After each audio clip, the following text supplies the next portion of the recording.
জানলাম বিয়ে করতেছ নাকি? কন্যা দেখতে কেমন? দেখতে কেমন তা তো জানি না, এখনো চোখে দেখি নাই। ছেলে আমার পছন্দ হয়নি, লেখাপড়া তো কিছুই জানে না, দুধ বেচে গোয়ালা। মেয়েটার নামে ছড়া পর্যন্ত আছে, পুরুষ বাজায় বাঁশি, দৌড়ায় আসে হাসি। আপনি খোদার খাসি, আপনার হওয়া উচিত ফাঁসি। দেখেন খালা, ছবি দেখেন, এখন বিবেচনা করেন। হাবিব তো একটা ভালো ছেলে। গাঞ্জা খায়, গান বাজনা করে, ভালো ছেলে না? তুমি হাবিবের বিয়ের বরযাত্রী হইবা? অবশ্যই যাব। আমি ব্যান্ড পার্টি নিয়ে যাব, ব্যান্ড পার্টির খরচা আমার। তুমি থাকবা আমার কাছাকাছি, আর সবসময় কানে ধরে থাকবা।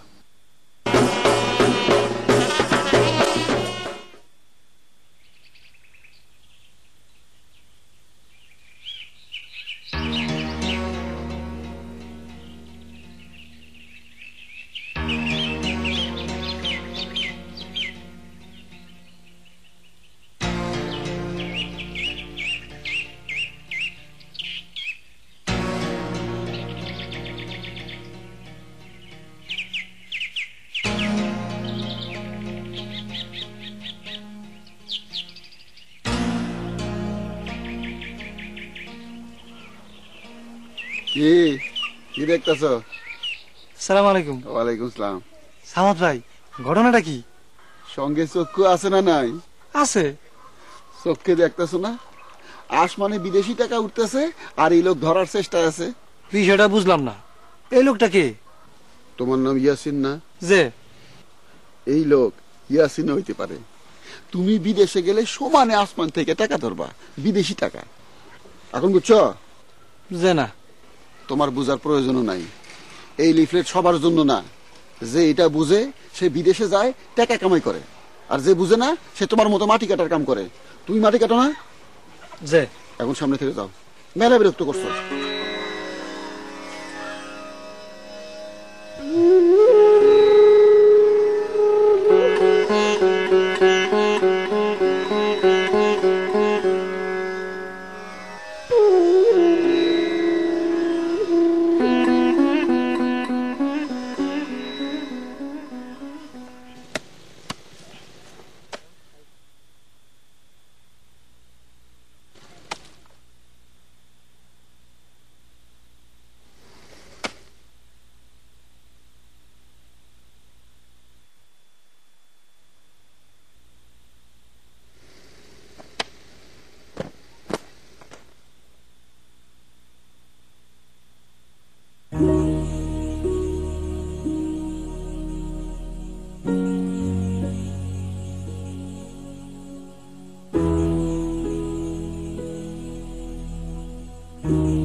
হাবিব ভাই,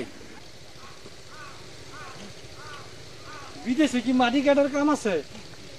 তাইলে বিদেশ গিয়া মাটি কাটতাম। এই অভাবী জীবন আর ভালো লাগে না। অভাব কি কারো ভালো লাগে? কারোরই লাগে না। অভাবী মানুষের কেউ পছন্দ করে না। আপনার বিবাহে বরযাত্রী যাব শখ ছিল, একটা জামা নাই যে পরবো, খালি গায়ে কি বরযাত্রী যাওয়া যায়? সামাদ ভাই বইলা আমার একটু বিদেশ পাঠাই দিবেন, ভালো একটা কোদাল নিয়ে চলে যাব, আর সমানে মাটি কাটবো। আগামী শুক্রবার বউ ভাতের আয়োজন করেছি, বাদ জমা, চলে আসবেন। একলাই আসবো না পোলা দুটারে নিয়ে আসবো? অনেকদিন ধরে তারা ভালো মন্দ কিছু খায় না। সবেরে নিয়ে আসবেন, ভাবি সাবরেও আনবেন। হ্যাঁ,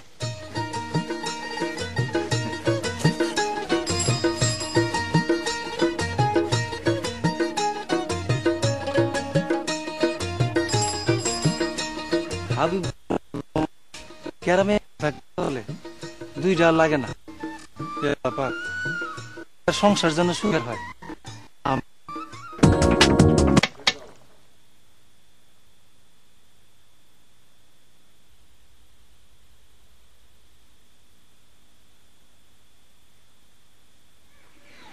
কি গো মা, কি দেখো? কিভাবে রান্ধেন দেখি। উনি কালকে রাতেও বলেছে আমার মার চেয়ে বড় রাঁধুনি আর নাই। শোনো গো বউ, পৃথিবীর সব ছেলে মেয়ে বলে তাদের মায়ের চেয়ে ভালো কেউ রাঁধে না, বলে ভালোবাসার কারণে। সব মা কি ভালো রাঁধে? আপনি খুব গুছায় কথা বলেন। একটা সত্যি কথা বলো তোমার, আমার ছেলেকে কি তোমার পছন্দ হয়েছে? খালাজি পছন্দ না হইলে কি কিছু করার আছে? বাপরে, কথা তো তুমিও খুব ভালো বলো। আপনার ছেলে মানুষ ভালো। ভালো মানুষ হওয়া খুব কঠিন জিনিস। সে খুব ভালো।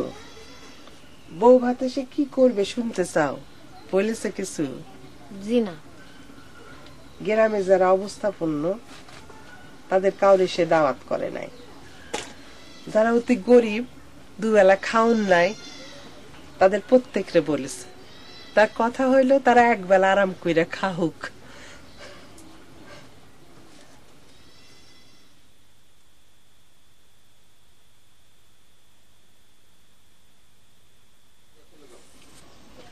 এইটা কি? মাছের ভর্তা, হাবিব খুব পছন্দ করে। এটা আবার কোন ফাঁকে করলেন? দেখলাম না তো। এটা হলো ম্যাজিক। শোনো গো মা, আমার যত ম্যাজিক আছে তোমারে শিখাবো, আর তোমার যদি কোনো ম্যাজিক থাকে আমারে শিখাবা। খালা, আমার কোনো ম্যাজিক নাই। এটা ভুল বললা। আল্লাহ তাআলা ম্যাজিক ছাড়া কাউরে পাঠায় না।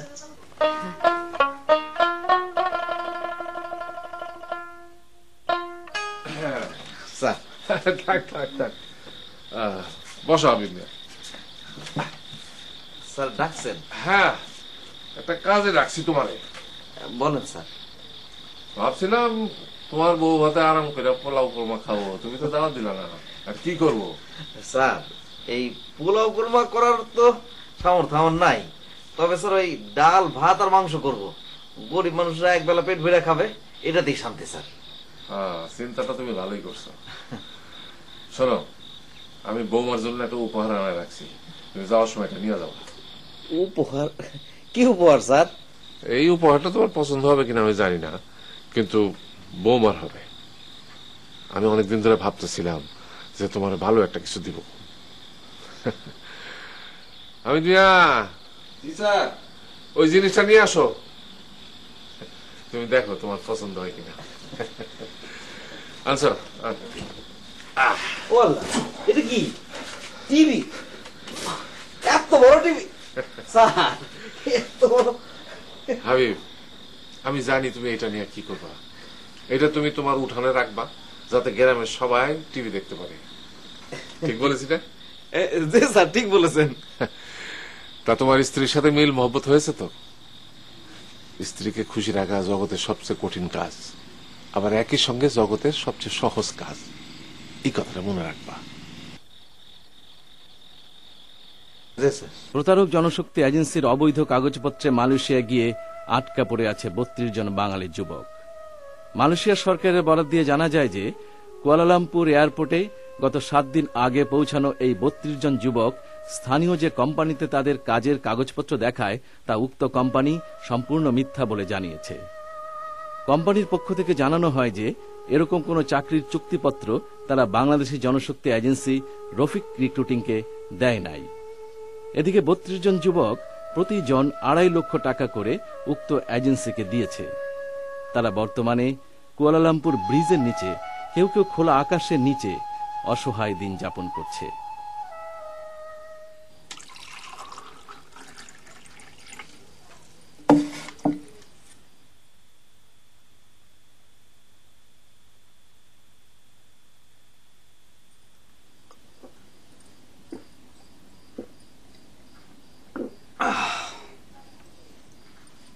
বউ, একটু বসো, তোমার লগে কথা কই। বসো।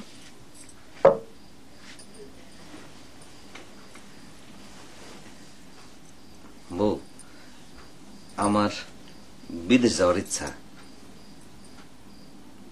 আপনি বিদেশ যাইতে চান? হ, আমার টাকা দরকার। টাকা থাকলে অনেক কিছু করা যায়। একটা ভালো কাজ করতে টাকা লাগে। বউ, তোমার কাছে আমার একটা অনুরোধ। আমার কাছে কি অনুরোধ? আমার লেখাপড়া শিখাও। আজ থেকে শুরু করো। আচ্ছা, বলেন সরে অ। সরে অ। এবার বলেন সরে আ।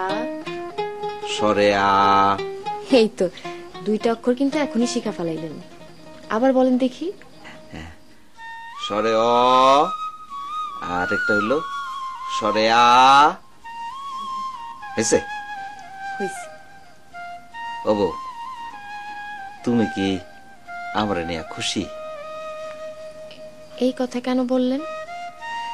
না, হেডমাস্টার স্যার বলেছেন স্ত্রীকে খুশি রাখা জগতের সবচেয়ে সহজ কাজ, আবার একই সাথে জগতের সবচেয়ে কঠিন কাজ। বিষয়টা বুঝি নাই। আমার দিকে হাসি মুখে তাকাইলি আমি খুশি। কাজটা সহজ না? হুম, আবার আমার দিকে কঠিন কইরা তাকাইলি আমি অখুশি। বুঝলাম এবং হাসি মুখে তাকাইলাম।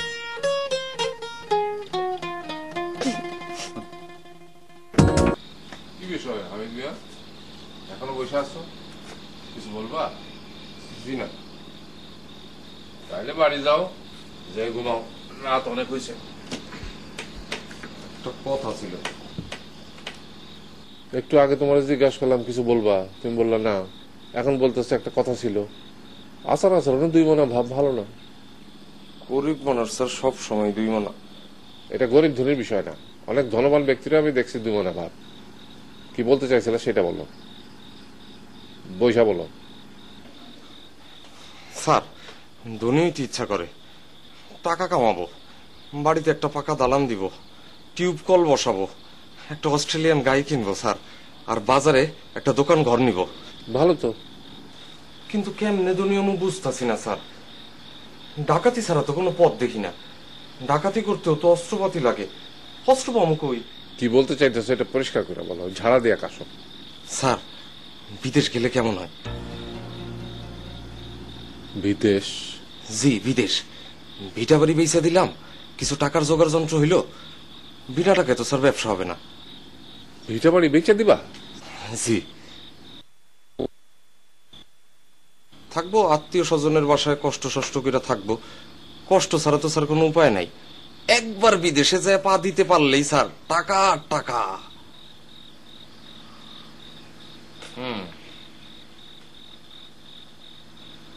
এ বিষয়ে পরে কথা বলি, আরেকদিন বলি। আরেকদিন বলবেন কেন? আইস কি বলেন স্যার? আমি নিজে আগে ভালো করে জানি, তারপর বলি। স্যার, টাকা পয়সা জমায়া একটা মোটর সাইকেলও কেনার ইচ্ছা আছিল স্যার।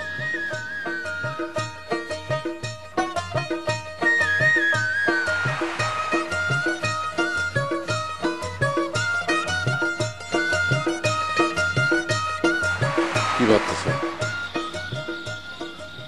জি না স্যার, কিছু না। আমি যাই স্যার। আসো।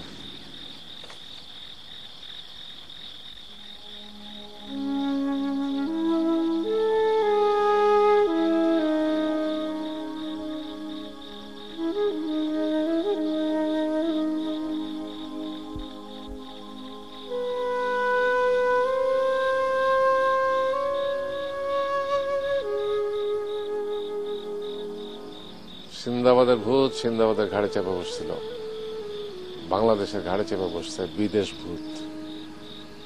নিজের দেশে কেউ থাকতে চায় না, সবাই 7 সমুদ্র 13 নদী পার হয়ে যেতে চায়। সেটাও খারাপ না, তাতে যদি সমাজ আর দেশের উন্নতি হয় ভালো।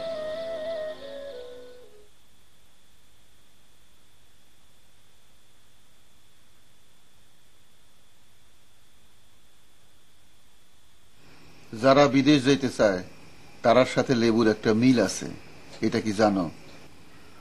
না তো। বসো, বলতেছি।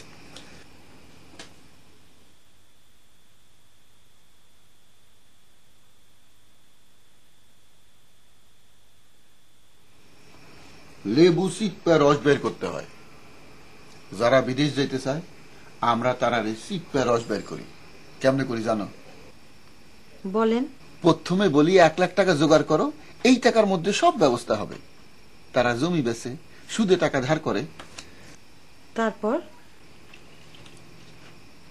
তারপর যখন 1 লাখ টাকা দেয় তখন বলি আরো 20,000 টাকা লাগবে লাইসেন্স ফি বাবদ। তারা তখন আমাদের কাছে ধরা খাওয়া দেয় 20,000 টাকা। তখন বলি আরো 20,000 টাকা লাগবে ভিসা ফি। এইভাবে চলতেই থাকে। কাজটা কি উচিত? উচিত অনুচিত কোনো বিষয় না, মূল বিষয় হলো টাকা রোজগার করা। এই যে তুমি সোনার চেন গলায় ঝুলাই ঘুরতেছ, এর মধ্যে কোনো উচিত অনুচিত আছে?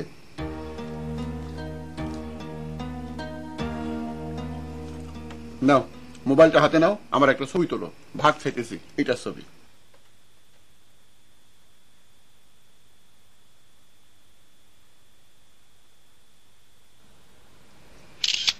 দেখি।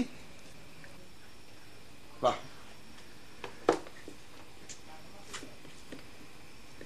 হাবিব ভাইয়ের বাড়িতে কাল বউ ভাত। বউ ভাতি হোক আর পোলাও ভাতি হোক, আমাদের কি? সে কি আমাদের দাওয়াত করেছে? উনি গ্রামের সব গরিব মানুষের দাওয়াত করেছেন।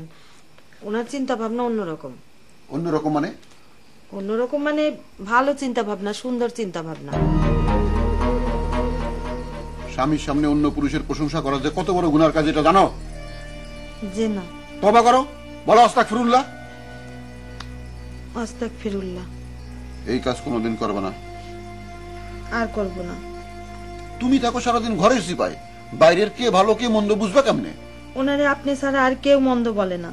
আবার স্বামীর সামনে পরপুরুষের প্রশংসা। তওবা করো, আস্তাগফিরুল্লাহ। আস্তাগফিরুল্লাহ।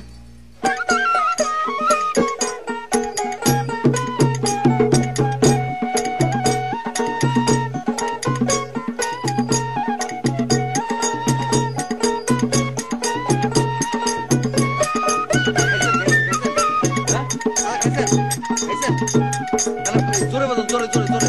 হ্যাঁ, আর ওই সব সঙ্গে পার করি তো এটা ধরেন। ধরেন।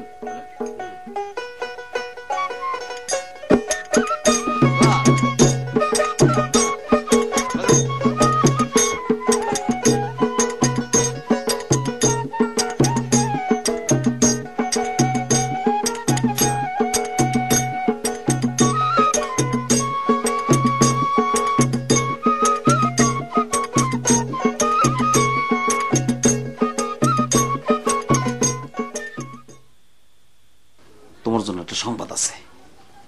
কি সংবাদ? সবাই সংবাদ পেয়েছে তুমি নাকি সুন্দর বাঁশি বাজাও। তারা তোমার বাঁশি শুনতে চায়। সিসি কি কন? আমি হইলাম ঘরের বউ, আমি কি বাঁশি বাজাবো? তুমি ঘরে বসেই বাঁশি বাজাবা, অসুবিধা কি? যাও বাইর করো, কই রাখছো?